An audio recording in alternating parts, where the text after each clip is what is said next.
Hi, everyone. I'm Anne-Marie Green. And I'm Vladimir Jutte. Thank you so much for joining us. Let's begin today in Round Rock, Texas, where police say the suspected serial bomber is dead.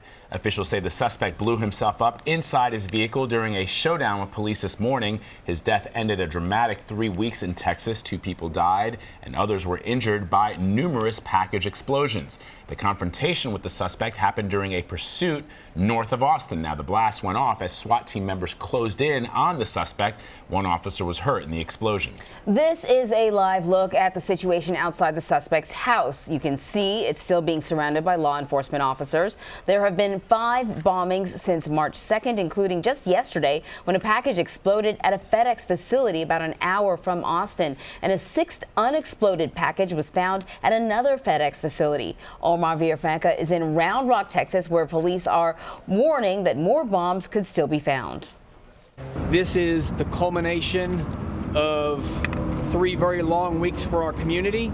The suspected Austin serial bomber's reign of terror all came to an end early this morning. As members of the Austin Police Department SWAT team approached the vehicle, the suspect detonated a bomb inside the vehicle.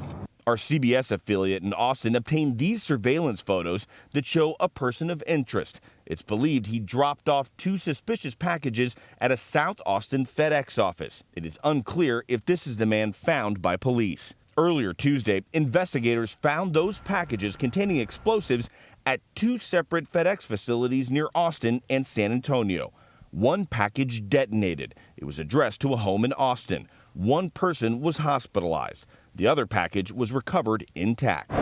Tuesday evening, a massive police force responded to another reported explosion. We're going to be attempting to move people away from the building. But it turned out to be a false alarm. An employee at a Goodwill store was burned by a flare as he sorted through a box of donations. The bombings left the city on edge since they began on March 2nd. All the bombings, except the latest at the FedEx facility north of San Antonio, were within Austin city limits. 39-year-old Anthony House was killed in the March 2nd bombing. 17-year-old Draylon Mason was killed on March 12th when a package bomb exploded in his kitchen. For the families in our community who lost loved ones or who had loved ones seriously hurt in these incidents, our heart remains with you. Well, CBS News correspondent Omar Villafranca is at the scene where the suspect died in Round Rock, Texas. So what do we know about this suspect so far, Omar? We don't know much, Anne-Marie. All we know is a 24-year-old white male. We don't know his name. We don't know where he was from, but we do know that he was staying right over here at a red roof across from I-35 here. It's in Round Rock, just north of Austin. And apparently it happened around last night when officers finally got enough description of a vehicle and a possible suspect to basically catch him here. They had eyes on him, but they were waiting for tactical vehicles to come over because they knew this was a bomb suspect, so they wanted some stronger reinforced vehicles in case a bomb blast went off. Problem is, the suspect got in his vehicle and started driving away, so officers were forced to confront him. And when they did confront him, that's when a bomb went off in the car and the suspect died. Omar, we were speaking earlier to a former assistant director of the FBI, and he had some very kind words for law enforcement in that they were able to track this suspect down relatively quickly. I know it's been an 18-day horror for people in the community, but how were the police able to track him down so quickly? Well, one, they had tips that came in because in the last few days, he changed his methods. The first 3 bombs, mind you, that happened in early March were hand-delivered to places.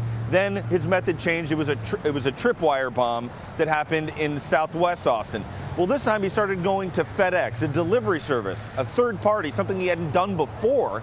And there was surveillance video at this location that he went to, and we were at that location yesterday. It's a brand new area in a strip mall, plenty of cameras all the way around. So they're able to get what they thought was this suspect. He was wearing a hat, a green shirt, long blonde hair sticking out. So at least that was distinctive, and police were telling us it went from a person of interest to now a suspect. Now they had someone to zone in on, and that's how they were able to zoom in. But they did mention that the tips coming in were vital to helping them find this suspect.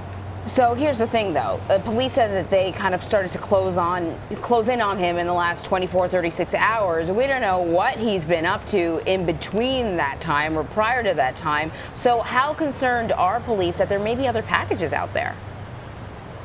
They're breathing a little bit of a sigh of relief, but they don't want people to let their guard down because, as you said, they don't know where this guy was for the last 24 hours. They don't know if he went to another FedEx store or if he decided to go to a different delivery route and put more of these package bombs into the pipeline. They just don't know. They also don't know if he was working with anyone else and that him being killed now continues the process and passes it on.